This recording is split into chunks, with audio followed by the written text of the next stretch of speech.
Ten tarsi didelė uogų bala.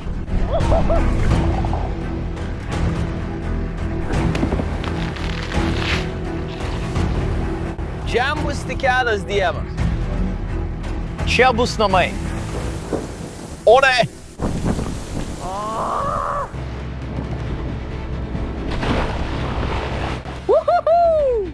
Tas laivas už manęs paliko mane čia, vaikinai. Ir mes išgyvensime šioje saloje kelias artimiausias dienas, be maisto, be pastogės ir neturėdami pakankamai vandens, kad išsilaikytume čia. Tai bus vienas beprotiškas solo išgyvenimo iššūkis šioje saloje. Ir laikykime kumščius, kad pavyktų išgyventi artimiausias kelias dienas. Tai beveik tas pats, kas jei tavo lėktuvas sudužtų saloje arba valtis nuskęstų netoli kranto ir tau tektų nuplaukti iki kranto. Turime susirasti maisto. Turime pasistatyti pastogę ir gauti skysčių. Kitaip neturėsime jokios galimybės sulaukti paėmimo. Taigi, ištuštinome kuprinę ir štai viskas, ką turime, kad išgyventume artimiausias kelias dienas. Pusė butelio vandens. To tikrai neužteks. Taip pat turime mačetę. Turėtume sugebėti ją panaudoti, jei pagausime kokiu nors gyvūnu. Turime kaukę, kuri leis mums nardyti, GoPro kamerą, baterijas ir droną viduje. Čia yra seni žiebtuvėliai. Nardymo pelekė, hidrokostiumo viršus, kuris apsaugos mane nuo rifo. Ir štai šis ginklas. Sukryžiuokime pirštus. Gal pavyks ką nors pagauti su šiuo daikčiuku. Nes tai vienintelis būdas gauti maisto čia salose artimiausiomis dienomis. Taip pat turiu firminį greitą atsigavimą. Jūs žinote, kad aš šito imsiuosi tik tada, kai čia saloje viskas bus visiškai blogai. Prikrausime kuprinę ir pradėsime eiti pakrantę. Nes tai suteiks mums išteklių, kuriuos galėsime panaudoti išgyventi čia ir tikiuosi padės mums išlikti. Čia yra 3 skirtingos potvinio žymės. Ten viršuje turime karališkąjį potvinį. Tai tikriausiai yra didysis potvinis, o ten apačioje mažasis potvinis. Ir čia yra ta vieta, pro kurią norime žiūrėti. Jūs galite matyti, pažiūrėkite į tai. Tiesiai aukštyn radome kažkieno butelį su šlapimu. Žmogau, nėra jokio būdo, kaip mes galėtume tai išgerti. Pažiūrėk į visus tos dalykus viduje. Pažiūrėk čia. Tai yra milžiniška krabo žnyplė, štai čia. Ir aš nežinau, ką po velnių jį čia veikia, nes čia atvira jūra. Čia nėra mangrovių sistema. Pažiūrėk čia. Turime milžiniškas kapines su tiek daug šiukšlių, kurias išmetė bangos. Tikriausiai gali panaudoti štai šitą. Tai beveik kaip plona jogos kilimėlis. Ir mes galėsime tai panaudoti vėliau, kai statysime pastogę. Parodysiu tau, ką su tuo darysime. Turime čia seną skardinę. Jei ką nors joje gaminsime, 100% gausime stabligę. Pažiūrėk, koks surūdijęs tas daiktas. Kaip matai, daugelis šių kokosų yra visiškai supuvę. Vieną turiu čia. Gerai, žmogau, radome pirmąjį. Ar girdite tai? Turime kokosą su šiek tiek skysčio viduje. Nežinau, ar šitas dalykas bus supuvęs ar ne, turėsime jį atidaryti ir pažiūrėti. Tai nebus daug vaikinai, bet vis šis tas. Mums sekasi visai neblogai, randame keletą dalykų kuprinėje, kurie gali mums padėti. Turime dar šiek tiek, tikriausiai kelius šimtus metrų, kol šios nuolaužos baigsis. Nei vieno pėdsako, nei vienos valties, nieko. Tik aš ir jūs čia ir daugiau nieko nesimato. Pažiūrėkite į tai. Kas čia, vyrai? Dabar leiskite parodyti jums vieną triuką. Ką tik radau šį seną futbolo kamuolį. Bet jei būčiau atsidūręs šioje saloje be kepurės, šitą naudočiau 100% kiekvieną savaitės dieną. Ar juokaujate? Bet jūs žinote, kad mes naudosime firminę Veidas Papenfuss Offshore Tails kepurę. Ji daug geresnė nei be reikalo panaudotas futbolo kamuolys. O dievi mano. Tai milžiniškas sepijos stuburas. Jei mūsų peilis būtų atšipęs, galėtumėte naudoti šį sepijos stuburą ašmenims galąsti. Bet mano peiliai dabar gana aštrūs. O dieve mano, žmogau. O, tai tikrai pravers. Rytoj ryte aš ir jūs, mes tikrai gersime puodelį kavos. Jei galėsime surinkti kokią nors skysčio, mes jį įsidėsime į kuprinę, vyrai. Kai kapitonas mane anksčiau išleido. Jis pasakė, kad pirmiausia ryte patikrinčiau kitą salos pusę. Nežinau, ką jis tuo norėjo pasakyti, bet rytoj ryte mes ten eisime. Bet pirmiausia, turime pradėti statyti pastogę. Užbaigsime šios paplūdimio dalies paieškas ir tada eisime tiesiai atgal į stovyklą. Pažiūrėkite čia. Radome negyvą paukštį, žmogau. Jam turbūt tik kelias dienos.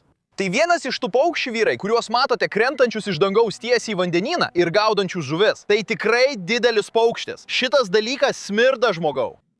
Ilsėkis rojuje, brolė. Parašykite komentaruose, vyrai, kaip turėtume pavadinti tą negyvą paukštį. Žmogau, jis atrodė kaip tikra legenda tas padaras. Jis tikrai būtų užvaldęs vandenyną. Pažiūrėkite, ką radau. Tikra fiesta skrybėlė. Oho, mes eisime į šokių vakarėlį ten, salose. Štai ką aš dėvėsiu, mažutė. Kol ieškau šios paplūdimio, vyrai, galvoju, koks būtų mano svajonių radinys čia. Parašykit komentaruose dabar pat. Jei galėtumėte kartu su manimi dabar čia, šioje saloje, rasti vieną dalyką, kas tai būtų ir kodėl. Turime šiokių tokių problemų. Jūs matote, koks oras aplink mane dabar? Nuolat pila lietus. Ir aš visiškai nežinau, kas laukia artimiausiomis dienomis. Taigi turime pradėti statyti pastogę. Pirmiausia, norime įsitikinti, kad statome virš potvynio žymės. Štai čia. Ši nuvirtusi medžio kelmas veiks kaip inkaras. Statysime būtent čia. Turime iškasti čia gana tvirtą duodę.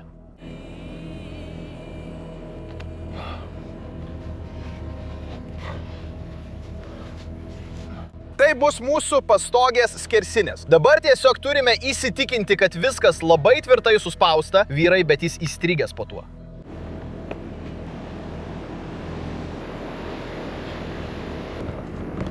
Gerai, naudosime šią Y formos šaką čia ir iš tikrųjų įtvirtinsime ją po mūsų skersiniu kaip apsaugą. Dabar, kuo labiau viską suspausime, tuo labiau tai spaudžia žemyn, o tai reiškia, kad mūsų pastogė nenugrius per naktį. Laikas viską užpildyti. Šios baltos žievės dalys neleis jokiai drėgmei patekti vidun ir suteiks mums tikrai gerą padėsį bei apsaugą. Štai taip. Ko mums reikia?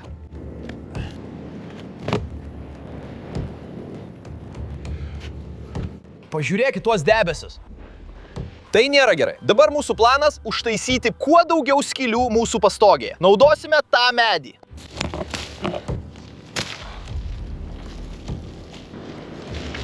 Mes pakelsime, išbandysime ir surengsime mažą šventę. Pažiūrėkime iš vidaus. Čia bus mūsų namai. Vėliau tai suteiks šiek tiek pavėsio. Jeigu šiąnakt pradės stipriai lyti, laikykime kumščius. Tai turėtų mus šiek tiek labiau sušildyti, nei būti po atvirų lietumi. Mes tai padarėme, brangioji. Mes turime namus čia, saloje. Eime, aš čia dirbau iš peties, vaikinai. Prakaitavau kaip storulis sporto salėje, bandydamas pastatyti šią pastogę. Taigi dabar bandysime atidaryti šį riešutą ir pažiūrėti, ar viduje yra kokia nors skysčio, vyrai. Meldžiuosi, kad jis nebūtų supuvęs. Atidarykime jį.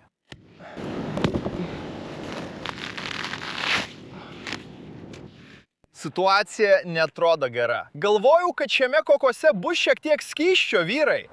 O, kvapas negeras. Į vidų pateko visas jūros vanduo ir jis visiškai supuvęs.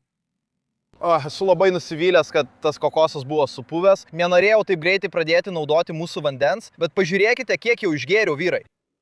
Ir tai tipo beveik vienos dienos čia. Tiesą sakant, turiu taupyti mūsų vandenį, arba čia rasti kitokio skysčio. Kitu atveju mes tikrai neišgyvensime artimiausias kelias dienas. Oras blogėja, atrodo tuoj pradės lyti. Tikriausiai liko tik 2 valandos šviesos. Ir tai bus vienintelė mūsų galimybė pažiūrėti, ar galime gauti kokios nors vakarienės šiam vakarui. Vaikinai, sąžiningai, geriau laiko pasirinkti negalėjome. Ką tik baigėme statyti savo pastogę, ruošiamės nardyti ir pažiūrėkite į šiuos milžiniškus debesis, kurie artėja. Atrodo, kad artėja didelė audra, žmogau. Dabar lietus pila labai stipriai, bet jūs žinote, kad mums reikia skysčių. Taigi greitai paimkime keletą šių butelių. Idealiu atveju mums reikia kažko didesnio, kokio nors piltuvo. Greitai apsibėgsime aplinkui, pažiūrėsime, ką galime rasti. Aš tiesiog padarysiu paprastą piltuvą. Kai lis, visas vanduo nubėgs ir susirinks čia. Pasiimkime savo pelekus ir ietį. Laikas eiti medžioti, bičiuli. Einam.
Mes tai padarėme, bičiuli. Taip, ir mes pagavome vieną iš pačių beprotiškiausių žuvų, vaikinai. Tai iš tikrųjų yra tropinė plekšnė. Ir tai yra tik antra, kurią esu pagavęs savo gyvenime, vaikinai. Ir jos puikiai tinka medžioti su šia rankinė žeberklė. Jos juda labai keistai, o tada pasislepia smėlyje. Jos beveik šoka, o tada tiesiog guli vietoje. Ir tu gali prie jų prieiti, prisėlinti ir pataikyti. Kiekviena šio gyvūno pusė yra visiškai skirtingos spalvos. Ir taip yra todėl, kad ta pusė įsirausia į smėlį. O ta pusė turi susilieti su rifu ir visa aplinka.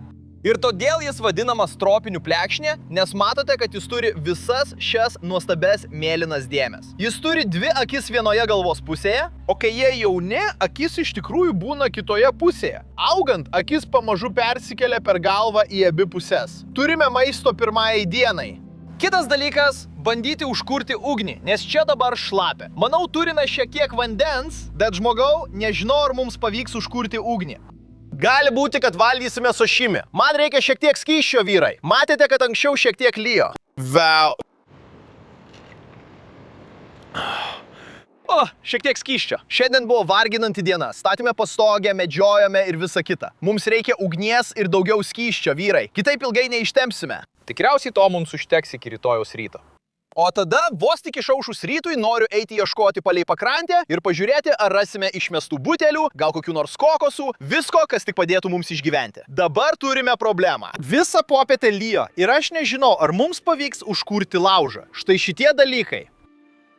Matai, jie tarsi paslėpti. Tai geriausia skaldyta mediena, kokią gali rasti čia, saloje. Jei ši neužsidegs nuo kibirkšties, niekas neužsidegs.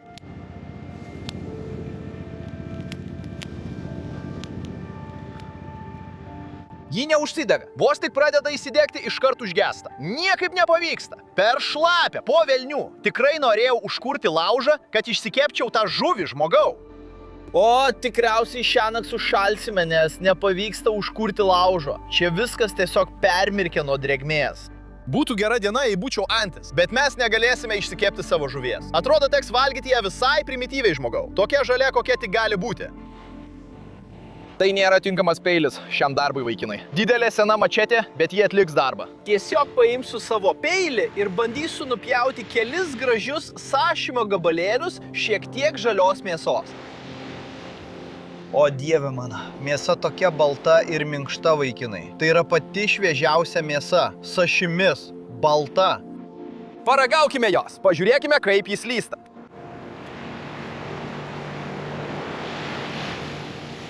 Tai tikrai skanu, sašimis. Būtų daug geriau su šiek tiek sojos čia, salose, bet nesiskundžiu. Suvalgysiu tą sašimį, vyrai, eisim į stovyklą, manau laukia šalta naktis. Nėra jokio šanso, kad baigsiu šį iššūkį neužkūręs laužo ir neprisirinkęs daugiau vandens. Ir rytoj ryte mums taip pat reikės nueiti į kitą salos pusę, pažiūrėti, ką mums paliko kapitonas. Dabar suvalgysim pusę savo plekšnės, likusią dalį pasiliksiu vėlesniam laikui, jei naktį išalksiu.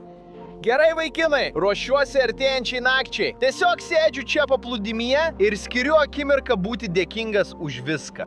Žinau, kad daugelis jūsų šiame kanale sekate mano kelionę. Jūs iš tikrųjų per pastaruosius kelerius metus pakeitėte mano gyvenimą. Prieš kelerius metus tiesiog dirbau įprastą darbą. Buvau universiteto studentas, baigiau mokslus, dirbau korporatyvinėme pasaulyje, dirbau fizinį darbą, dariau viską, ką galėjau, kad užsidirbčiau pinigų.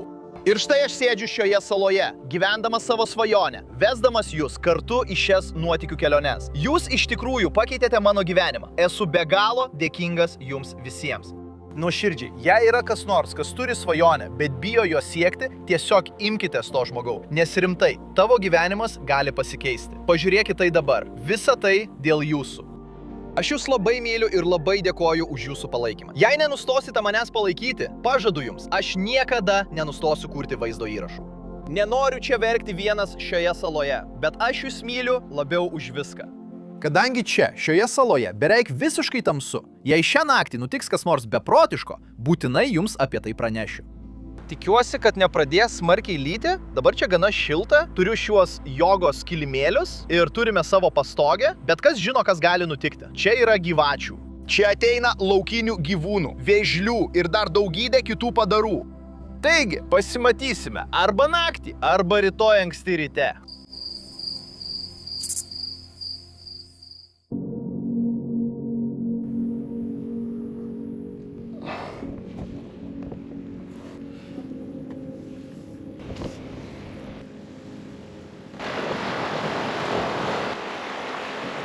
Labas rytas, vaikinai. Žinokit, prastai miegojame šiąnakt. Vartėmės, negalėjome užmigti. Man buvo šalta, nes nepavyko užkurti laužo. Dabar galvoje sukasi tik keli dalykai. Mano burnas sausa kaip Sacharos dykuma. Taigi turime susirasti ko nors atsigerti, vaikinai. Taip pat noriu nueiti į kitą salos pusę pažiūrėti, ką man paliko kapitonas. Turime užkurti laužą. Tai būtina šioje saloje. Prieglobstis laikosi tikrai gerai. Matote, jis suteikia daug padėsio ir visiškai užstoja vėją. Turime rasti skysčio. Čia, saloje, vaikinai. Dabar situacija bloga. Čia pilna kokosų. Šie yra supuvę. Jaučiate kvapą, vaikinai? Jei jie turi tą rūgštų kvapą, vadinasi jie supuvę. Kažkas? Nieko. Senas dulkėtas kokosas. Tai atrodo gerai. Turime kokoso riešutą su šiek tiek skysčio viduje. Ji velniškai sena. Ji tikrai yra senelė, bet kvepia šiek tiek rūgščiai.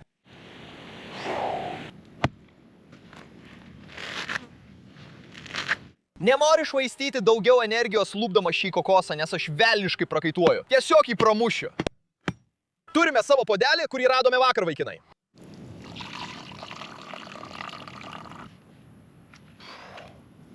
Manau, jį pusiau supuvusi, vaikinai. Nemeluosiu. Ji keistai kvepia. Ji tarsi fermentuota kokose, bet bent jau yra skysta. Ir nemanau, kad ji tokia bloga. Taigi turėtume sugebėti ją išgerti. Tai tikrai nėra saldus kokosas. Mums to reikia, vyrai. Mes tai saubėsime. Noriu pažiūrėti, ką kapitonas mums vakar paliko, vyrai. Einam. Einame aukštyn prie potvynio žymės, nes nėra jokios galimybės, kad jis būtų palikęs tai ten apačioje. Tai būtų nuplauta praėjusią naktį. Radau jo pėdsakus. Pažiūrėkite į tai. Turime jo pėdsakus. O negali būti. Pažiūrėk į tai. O, kapitonas mums čia paliko ietį. O, tai bus tikras išsigelbėjimas. Vaikinai, tai reiškia, kad mes iš tikrųjų galime čia medžioti didelius gyvūnus. Galime atsisakyti tos rankinės ieties, kurią vakar matėte. Ji neturėjo jokios galios. O, labai ačiū, kapitone. Mes nersime visai čia ir tyrinėsime šią pakrantę. Grįšime į stovyklą, pasiruošime, dar turime padaryti vieną dalyką, o tada jau trauksime ten. Salause situacija pasikeitė. Mes atsisakome savo kepurės ir pasimame kaukę. Bet vaikinai, mums reikia visos įmanomos energijos. Todėl mes greitai tai išgersime.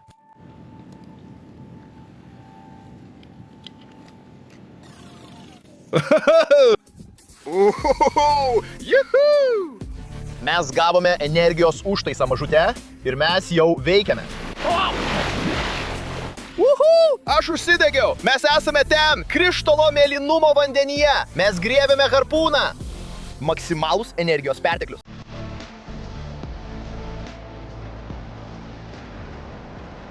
O dieve. Dabar taip, aišku, mes pasiruošę. Tai kaip didelis baseinas, žmogau. Ive!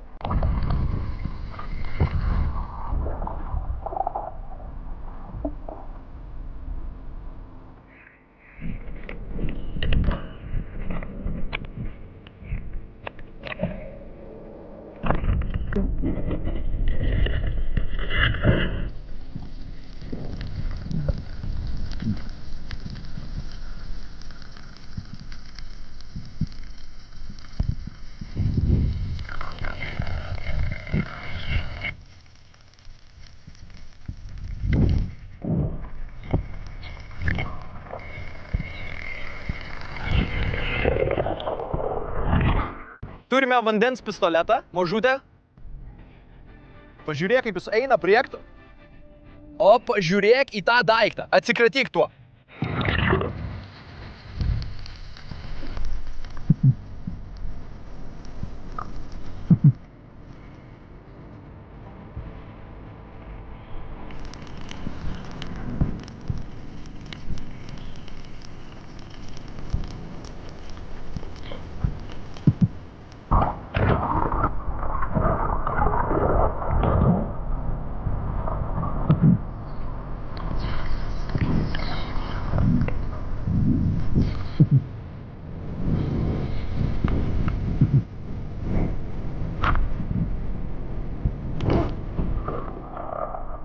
Tai nėra gerai. Pažiūrėk, kaip tie debesys artėja. O dieve mano. Paklausyk to griaustinio. Tai beprotiška. Griaustinis, žaibai, visur aplink mus. Sunku pasakyti, ar ši audra mus pasieks ar ne, bet manau, kad ji artėja tiesiai į mus. Ne. Štai kas čia vyksta šiose salose, žmogau. Vieną akimirką čia tiesiog nuostabu. O kitą akimirką pyla kaip iš kibiro. O ne. Nežinau, ar mums pavyks užkurti laužą.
Ši žuvis čia, vaikinai, yra vienaragė chiržulė. Taip ji vadinama dėl visų tų ašmenų ant uodegos. Tai tiesiog kaip chirurgo peilis. Jei tave tai užkabins, perpjaus odą. Štai kodėl kapitonas mums paliko povandeninį šautuvą. Jokių būdų nebūtume galėję sugauti šios žuvies rankiniu žeberklu. Jų oda per kieta, žmogau. Matai, jis visas kraujuoja. Taip yra todėl, kad bandome išleisti visą kraują iš mėsos. Jis dabar visiškai negyvas. Pro šalį plaukė didelė ispaninė skumbrė ir aš šoviau iš toli. Manau, jei būčiau pataikęs į tą gyvūną, jis būtų nusinešęs mano ietį. Nebūtų buvę jokių šansų. Neturėjau nei rytės ant savo ginklo, nei nieko panašaus. Taigi mums iš tikrųjų pasisekė. Matėte, kad kol buvome vandenyje, tik truputį palijo. Vis dar gana sausa, bet artėja didžiulė audra. Vaikinai, patys dabar tai matote. Noriu pažiūrėti, ar greitai pavyks užkurti laužą, kad galėtume iškepti žuvį. Štai ko mums čia reikia. Vaikinai, čia tikrai šlata. Nemeluosiu. Surinkau didžiausią įmanomą skiedrų krūvą. Jei šita neužsidegs, niekas neužsidegs, žmogau.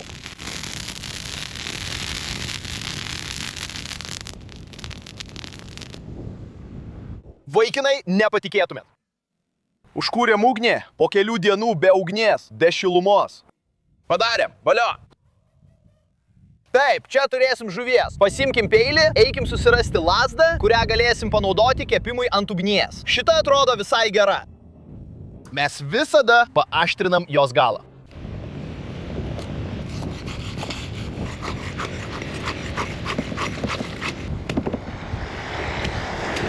Turim galvas ir vidurius. Atsikratik tuo.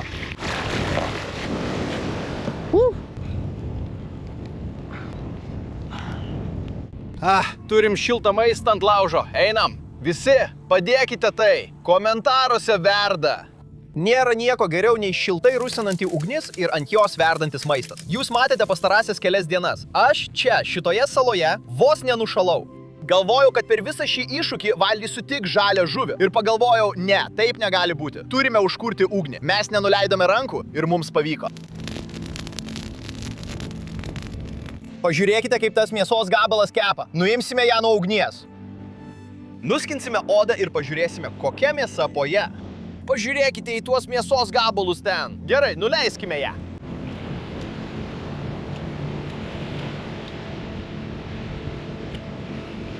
Šilta, dūminė ir velniškai skanu. O, dieve mano. Tai taip skanu. Yra kažkas ypatingo, valgant šviežią žuvį, keptą ant laužo, čia vienam apleistose salose. Aš ir jūs, vaikinai. Skanaujame savo žuvį, vaikinai. Ir aš matau kažką horizonte, brangioji. Wow! Štai ten yra valtis, kuri mus paims. Mes tai padarėme, brangioji. Tai buvo tikras išgyvenimo iššūkis. Jei norite pažiūrėti daugiau vaizdo įrašų, jų turime čia. Ir pasimatysime kitame laukiniame nuotykyje. Nepamirškite paspausti patinka ir prenumeruoti. Iki!